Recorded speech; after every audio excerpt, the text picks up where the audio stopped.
You ever get that gut feeling that something's about to go wrong, but you ignore it because you're trying to be a decent human being? Yeah, that was me on a Tuesday in March, standing barefoot in my living room, holding a warm plate of takeout when I heard the knock.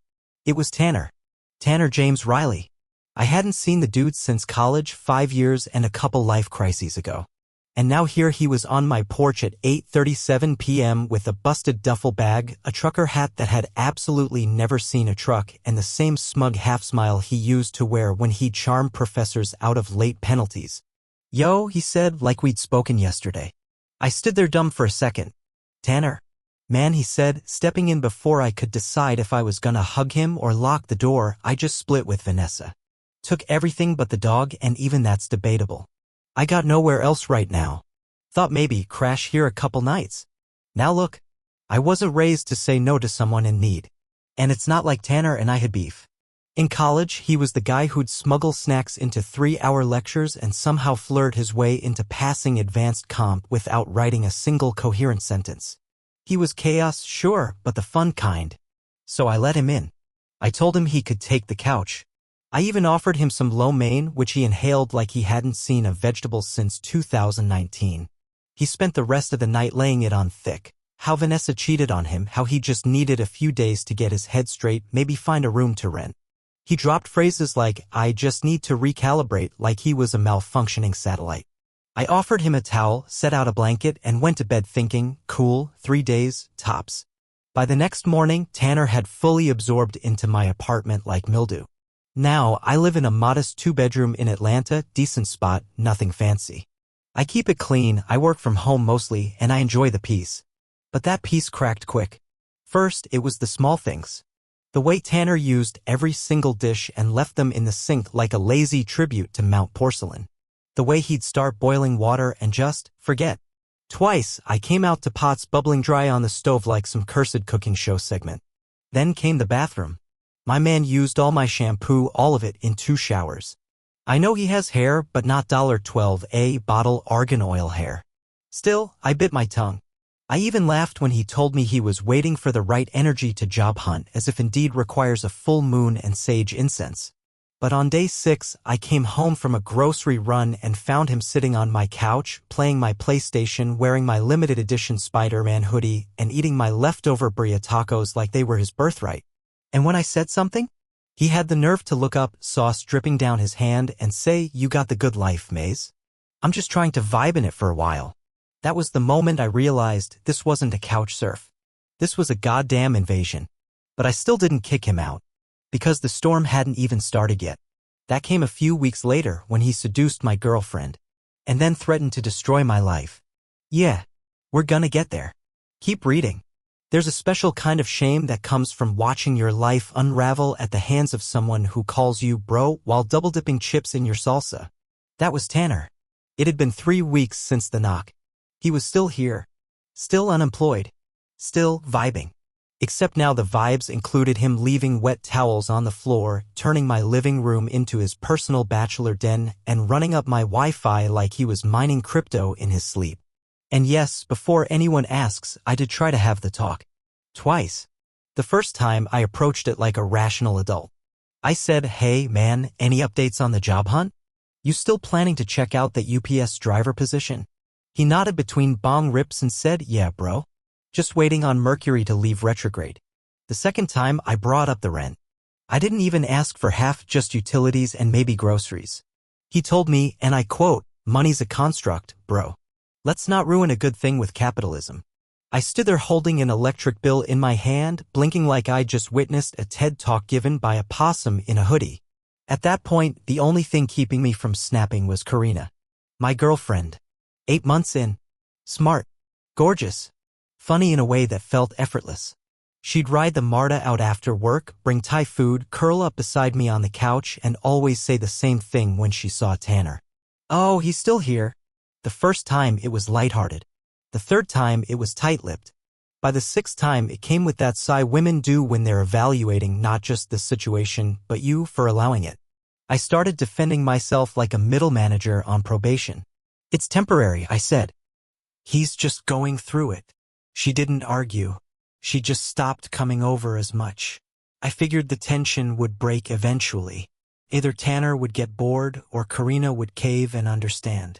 I even joked once, "He's harmless." Turns out I was wildly wrong.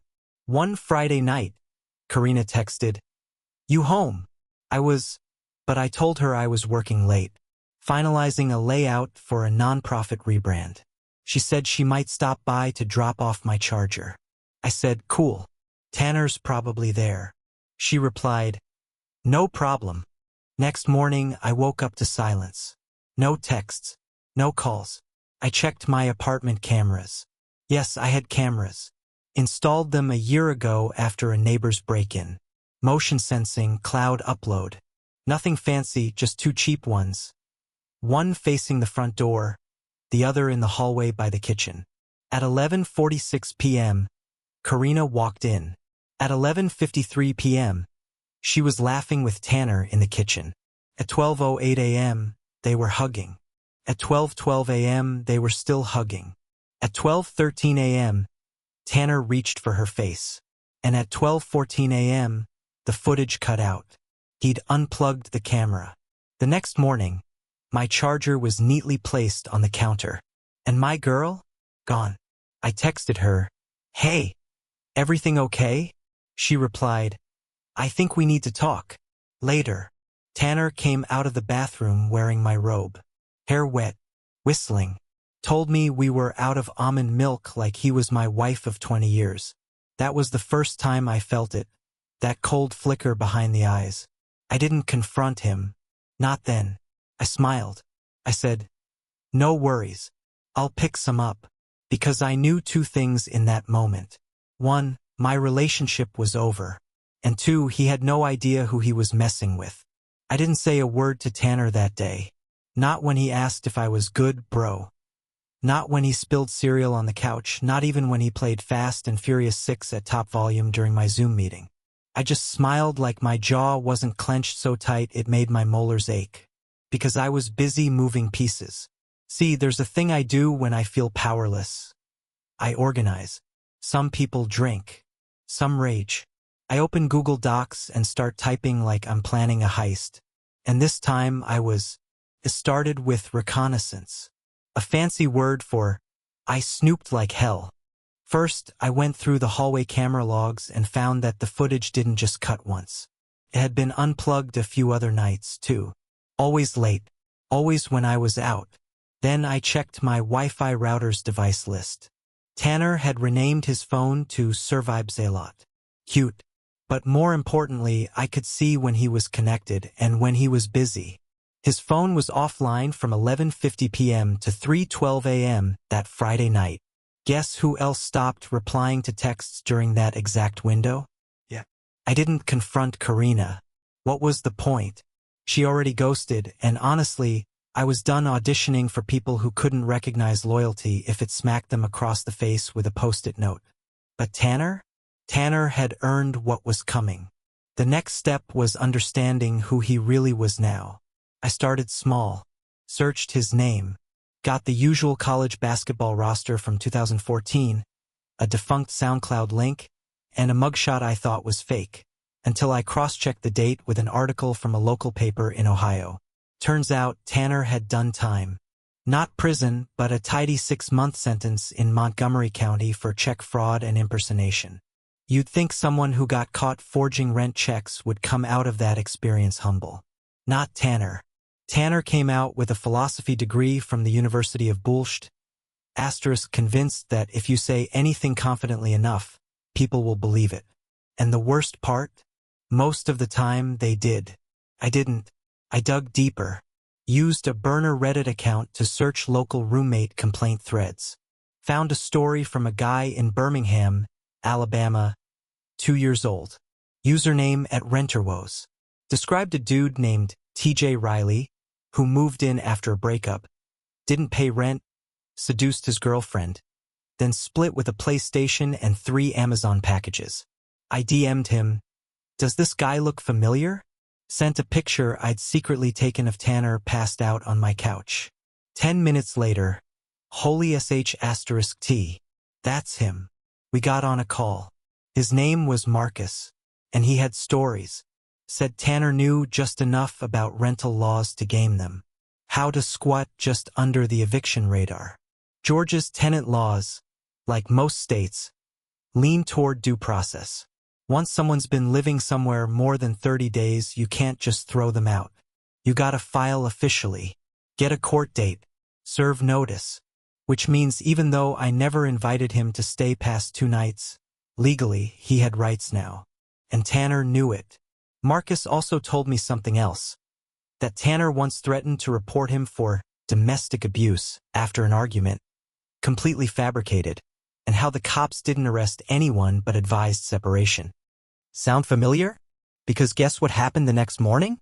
Tanner caught me watching something on my laptop. Nothing sketchy. Just a news video. But he paused in the doorway and said, "Just remember, man, it'd be a real shame if you lost your place over a misunderstanding. These buildings got thin walls, you know?" He said it like he was giving me advice. Like we were buddies. But his eyes were ice. That's when it clicked. He was laying groundwork. He was trying to flip the narrative. Make me the aggressive one. The unstable one. And I realized right then I couldn't let him leave on his own. I had to make sure he left in handcuffs. But first I needed proof. And patience. And one very specific trap that involved a fake rental listing, a flash drive, and a favor from someone who worked in the Fulton County DA's office. But I'm getting ahead of myself. Let's just say the trapdoor had started creaking open. And Tanner? He was dancing right over it. I spent the next few days perfecting the art of invisibility inside my own damn apartment. I'd come home, drop a fake yawn, ask Tanner if he needed anything from the store, then retreat to my room like I was too tired to function. All while secretly keeping tabs on every word that came out of his mouth. I wasn't living anymore, I was conducting surveillance. Because now I knew what I was dealing with. This wasn't just a lazy freeloader. Tanner was a manipulative little sociopath wrapped in Axe body spray and TikTok philosophies about manifesting abundance. He believed he deserved my life. My apartment. My food. My girlfriend. And you know what? That delusion? That arrogance? It was exactly what I needed. See, Georgia law is clear on this. One-party consent for audio recordings. As long as I'm part of the conversation, I can record it without telling anyone. And I made sure I was part of every damn conversation. So I swapped out my old Bluetooth speaker with a Spycam model from Amazon. 1080p, motion activated. Looked like a regular JBL knockoff, but it was feeding every groan, burp, and lie straight to my hard drive. First night I had it running, Tanner came stumbling in drunk around 2 a.m. with a woman I'd never seen before. Her voice was slurry, high-pitched Southern. Sounded like someone who laughs at every bad joke just to fill the silence. They were talking in the living room while I slept. He told her this was his apartment. Called it his downtown escape. Told her he was letting his friend crash in the second room until I got back on my feet. "I pay for everything," he said, popping open one of my last IPAs. Rent, groceries, all him freeloading. I had to bite my fist to keep from storming out right then and there. This dude wasn't just lying. He was gaslighting reality. At one point she asked why he had no framed photos. He said, "Minimalism, babe. Minimalism." I spent 6 hours the next morning editing that footage, trimming the audio, cataloging timestamps like I was prepping evidence for a congressional hearing. And then I got lucky. A call came in from a number I didn't recognize. It was Detective Rains from the Financial Crimes Unit of the Fulton County PD. I'd left him a voicemail 3 days earlier detailing what Marcus and I had uncovered. He wasn't just interested, he'd already heard of Tanner. "Your guy's popped up before," Rains said. "Nothing we could stick him with. But it's been coming together. You saying he's in your apartment right now?" "Right now," I said. "You still got that camera?" "2 of them. Plus audio?" There was a pause. "You planning to evict him?" "I'm planning to hand him to you gift-wrapped," I said. He chuckled. "Then you might be our favorite tenant in Atlanta." We scheduled a meeting for the following Tuesday. I was to bring any footage, documents, names of prior victims, everything. In the meantime, I acted like nothing had changed. That night, Tanner borrowed my deodorant without asking, farted loudly during Better Call Saul, and complained that the organic almond butter I bought tastes too responsible. And I smiled. Because he had no idea that every sentence he said in that apartment now had weight. Had teeth. And they were closing in. All I had to do was keep playing dumb. Let him think I was broken. Let him think he'd won. Because the best part about someone like Tanner? He's always so busy performing. He never sees the camera. The hardest part of revenge isn't the setup. It's the wait. I'd done the legwork, planted the cameras, collected the audio, built the timeline of lies, but now I needed weight. Something bigger than me and my busted heart. Because if I really wanted this to stick, it couldn't just be about my suffering. It had to be about a pattern. So I went ghost hunting. I took a PTO day from work and posted a burner ad on Craigslist, seeking former roommates of Tanner James Riley, TJ Riley. If he lived with you and left you with debt, damage, or legal trouble, please reply. Confidential. It took 3 hours to get the first email. Subject line: I'm still paying for him. It was a woman named Eliza, an ICU nurse from Macon. She and Tanner had lived together for 6 months back in 2019. Said he was her boyfriend. Said he was in real estate. Turns out his version of real estate was convincing Eliza to put a 2-bedroom condo in her name because his credit was temporarily in flux. He vanished 6 weeks after closing, with the TV, 2 laptops, and a $4,000 personal loan she'd co-signed. She took 2 years to recover. Still had panic attacks when the mail came. Then came Reggie from Knoxville. He was less shaken, more furious. Said Tanner had worked a scam with prepaid credit cards, bought $1,200 worth of gaming consoles from a Best Buy on his identity, then ditched town during a snowstorm. Dude's like bedbugs, Reggie said. You think he's gone.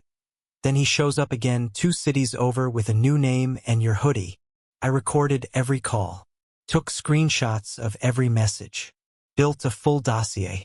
Tanner Riley, a cross-state parasite with a bachelor's in manipulation and a minor in petty theft. But the prize came from a woman named Kendra, who responded 3 days later with a single sentence. He forged a lease in my name and stole my dad's car. We talked for 2 hours. She lived in Chattanooga now. Said she'd reported him back in 2021, but the charges didn't stick. He'd used an alias. James R. Tyler. Said he was in a spiritual awakening phase. Convinced her to go on a meditation retreat in Asheville. Left while she was gone and drained her emergency fund. Her dad never got the car back. Tanner's face, she said, still haunted her mom. I sent all of this, every statement, message, and recorded call, to Detective Rains. The response came fast. Got it. This is more than enough for a warrant. Sit tight. But I wasn't done. Because while the cops were assembling their case, I was assembling the finale. See, Tanner had a weakness. It wasn't women or weed or Call of Duty. It was comfort. He always chased the easiest version of life. The softest couch. The biggest lie. So I decided to bait him with something irresistible. A dream. A miracle. A free ride. I created a new identity. Brian Thomas. A fake grad student from Georgia Tech who just inherited his uncle's Buckhead property. I posted on Zillow, Facebook Marketplace, and even a few subreddits. Rent-free guest house available. Fully furnished. 6 months. Utilities paid. Just looking for someone chill and responsible to house sit while I finish research abroad. Must be trustworthy and low drama. Available immediately. It was the kind of listing that screams scam, which made it perfect for someone who is one. Tanner messaged within an hour. He used a burner Gmail. trillyartist@gmail.com. Artist, by the way. The only thing I'd seen him draw was a cartoon penis on my Wi-Fi router box. I asked him to tell me about himself. He said he'd just left a toxic living situation. That he was a freelancer. That he had good energy and was looking to reset spiritually. I said, "You sound perfect." He said, "When can I move in?" I said, "Let's do a walkthrough this Saturday." Location: the fake rental property listed under the Financial Crimes Task Force's Sting Unit. The trap was set. The rope was knotted. And Tanner? He thought he was about to upgrade his life. Couldn't wait to see the look on his face when he realized he'd just walked into his own arrest warrant. With a smile. Saturday morning arrived like Christmas with a grudge. I woke up early, heart pounding, fingers tingling, couldn't even taste my coffee. You ever sit on the edge of your bed, staring at your sneakers, knowing you're about to change the entire trajectory of another human being's life? It's electric, not in a cruel way, in a truth is finally coming way, like hearing the snap of a mousetrap in the attic after weeks of scratching in the walls. Tanner had no clue. He thought he was moving into a rent-free Buckhead guest house, courtesy of Brian Thomas, the fake persona I'd created with all the warmth and credibility of a grad student raised on oat milk and podcasts. I'd even made a burner Google Voice number and had a buddy, real estate agent from back in college, leave a voicemail as my uncle, confirming the property was absolutely available for a good soul. Tanner had packed his bag the night before. I watched him do it on camera. Folded my hoodie, the one he'd stolen from my closet, zipped it into the outer pocket like a trophy and said to himself, out loud mind you, "Can't keep a good man down." I almost laughed myself into a stroke. At 11:13 a.m., he left my apartment carrying 2 duffels, a laptop case, and a smug little grin you could see from space. "I'll text you when I'm settled," he called out behind him. I was sitting on the couch. I didn't even look up. "Safe travels," I said. That was the last sentence I ever said to Tanner Riley as a free man. He Ubered across town, Fulton County, upscale neighborhood, big trees, that old money hush that says everyone here has at least one family secret and a golf club membership. The address I gave him was real. It was a property currently under investigation for a mortgage fraud ring, and the Financial Crimes Task Force had been using it as an undercover site for months. Detective Rains had told me make sure he brings ID. Once he steps inside and identifies himself, we've got him. It'll be clean. Oh, he brought ID. A fake one. He showed up at the house dressed like a man who thinks being unemployed is a personality trait, linen shirt, beaded bracelet, aviators on his head indoors. According to the task force, he rang the bell and introduced himself as James Tyler, which, if you've been following closely, is one of his favorite aliases. He signed the fake lease they handed him. Asked if there was a hot tub. 2 minutes later, plainclothes officers stepped out of the back hallway and cuffed him without a word. They told me he froze like someone unplugged his brain mid-download. Then he looked around and said, "Is this about the thing in Ohio?" They hadn't even mentioned Ohio yet. That was when he knew he was done. He had a warrant out in Montgomery County, 3 open fraud investigations in Georgia and Alabama, and thanks to the evidence I handed over, was now looking at a conspiracy to commit financial fraud charge on top of it all. You know what finally got him? The lease. The same kind of fake lease he used to trap people. He signed one, on camera, under an alias with forged documentation. Poetic, right? I got the call from Detective Rains an hour later. "We got him," he said. "Nice and clean. No resistance. Pretty boy folded like origami." I didn't ask if Tanner cried. I didn't need to, because I knew after a lifetime of slipping through cracks, stealing couches, identities, and girlfriends, he'd finally met someone who knew how to build a better trap. And all it cost me was 3 months of rage, a $60 spy cam, and my ability to trust anyone who says, just for a little while, man. Oh, and Karina? She texted me that night. No greeting. No punctuation. "Did you really set him up?" I stared at the screen for a long time. Then typed. "No. I let him set himself up. I just turned on the lights." Blocked her right after. Because some people don't deserve a seat in the theater when karma finally starts rolling the credits. You ever clean your apartment after a toxic person leaves and suddenly the whole place smells different? Not just less like weed and regret, but like oxygen? That's how it felt the morning after Tanner's arrest. The air had more room in it. The light hit the walls like it had been waiting for this moment too. He was gone. Not just left his toothbrush gone. I mean officially, legally, permanently gone. His duffels were now evidence. His laptop? Confiscated. His half-used jar of beard bombs still sat in the bathroom like a relic from a con man's vanity, but I tossed that and everything else with surgical precision. Trash bag after trash bag. Every last trace of his freeloading, chaos magnet existence. The robe he always borrowed? Gone. The coffee mug he claimed was his favorite now? Smashed with dignity behind my building. The controller he raged through during a Call of Duty loss? I buried that one under a copy of our lease agreement. Closure with flair. I even played music while I cleaned Aretha Anderson.Poc and that one Angry Sampha track that sounds like it was written for exorcising demons with cheekbones. It wasn't just cleaning. It was an unhaunting. You know what was wild, though? My apartment suddenly felt bigger. Like I'd gotten square footage back.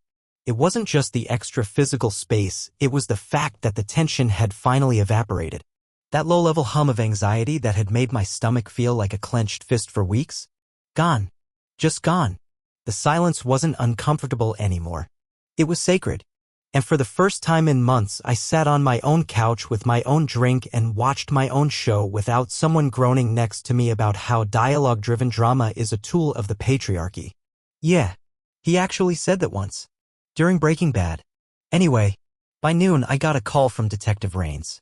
His tone was light but efficient. He waived extradition, he said. Montgomery County's sending a transport team for the warrants there. We'll be keeping him in Fulton lockup until then. How'd he take it? I asked. Rains laughed. Tried to quote the Fourth Amendment like he'd been to law school. Did it work? Only made the bailiff roll her eyes harder. We're adding falsification, attempted fraud, and obstruction. The aliases alone are a puzzle box. Good, I said. Let me know if you need anything else. Actually, he said, you might want to know this. He gave up a few names.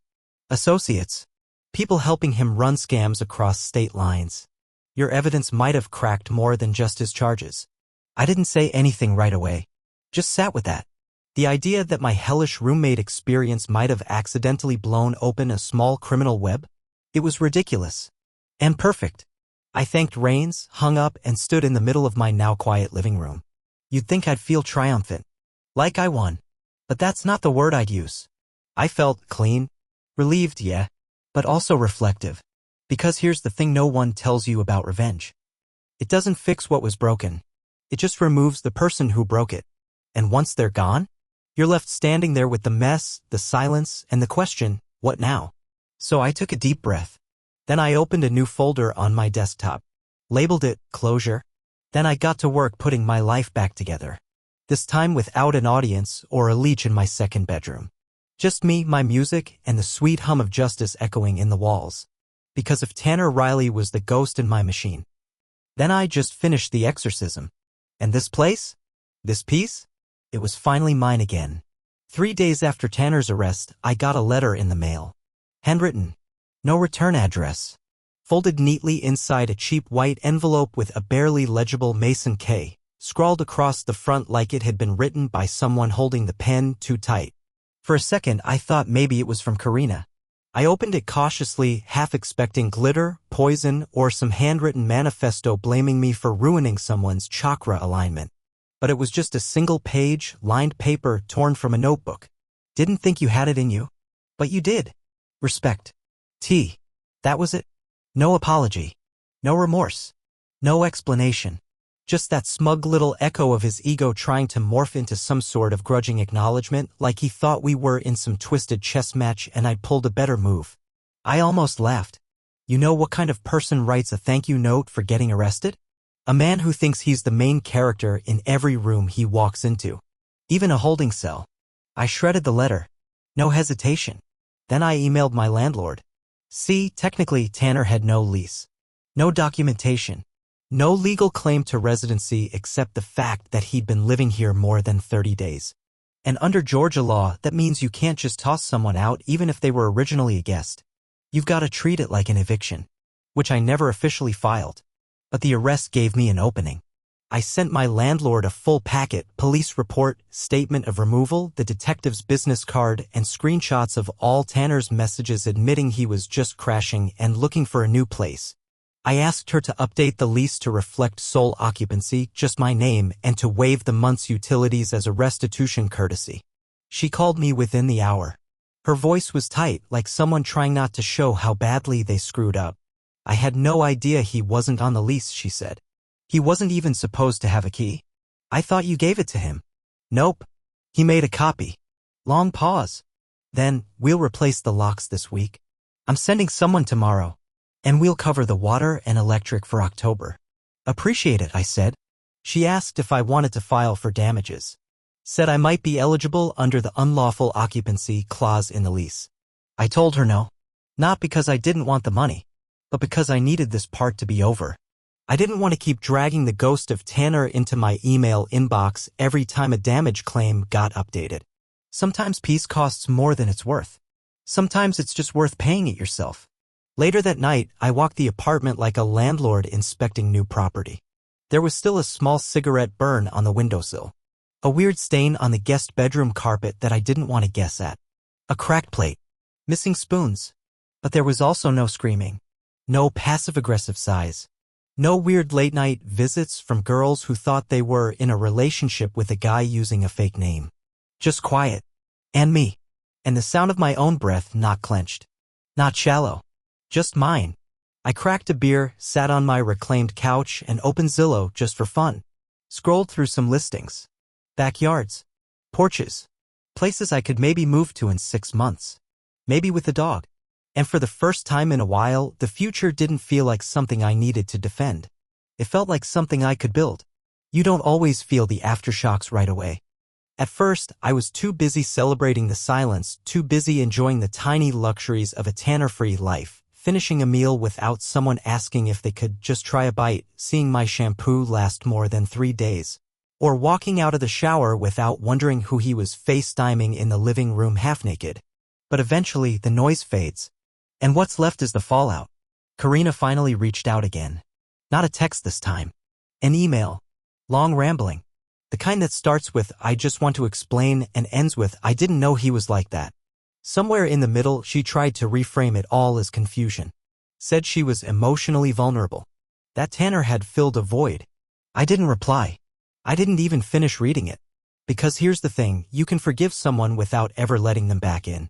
And her betrayal, whether it was a drunken mistake or a slow betrayal, had consequences. Choices don't require malice to be destructive. Sometimes weakness does just fine. Still, it wasn't all clean. Not inside. There were nights I lay in bed wondering if I'd gone too far. Not because Tanner didn't deserve to be exposed, he absolutely did, but because a small part of me still carried the shame that I'd let it happen at all.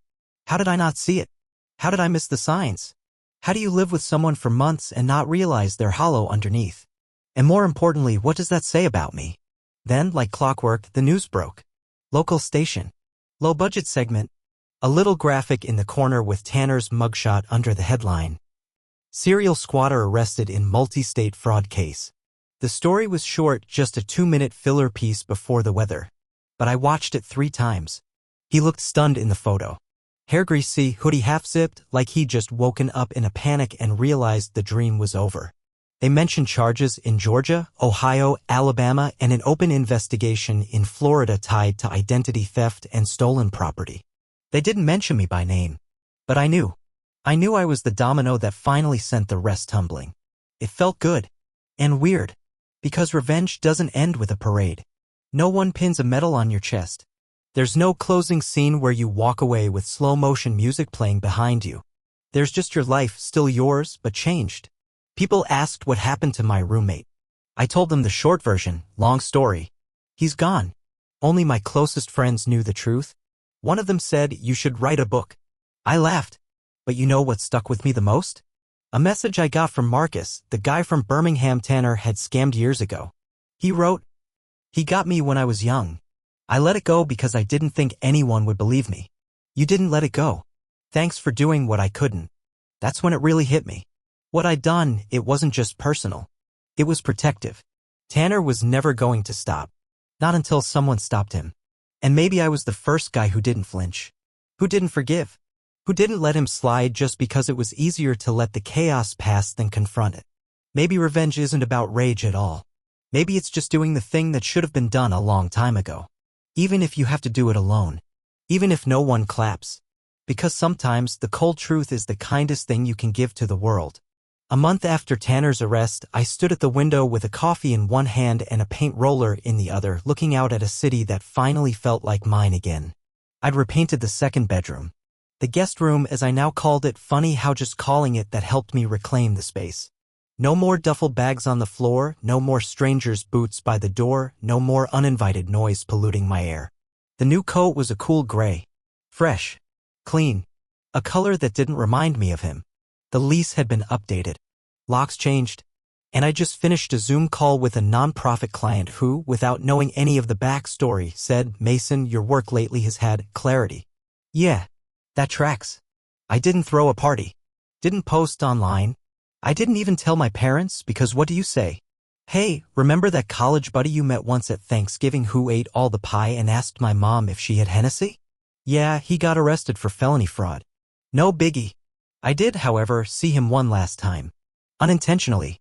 I was in line at the courthouse annex to file some paperwork for a freelance LLC I'd been setting up. New year, new focus, trying to own my own hours for once, and there he was. Tanner.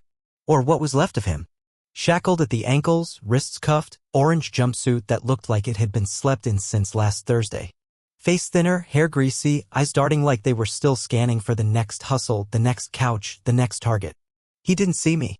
And I didn't look away. Not out of cruelty. But because I wanted the image sealed in my mind. A reminder that no matter how charming someone talks, how lost they act, how many times they wrap manipulation in the language of enlightenment, the truth catches up. Maybe not right away. Maybe not when you want it to. But eventually, always.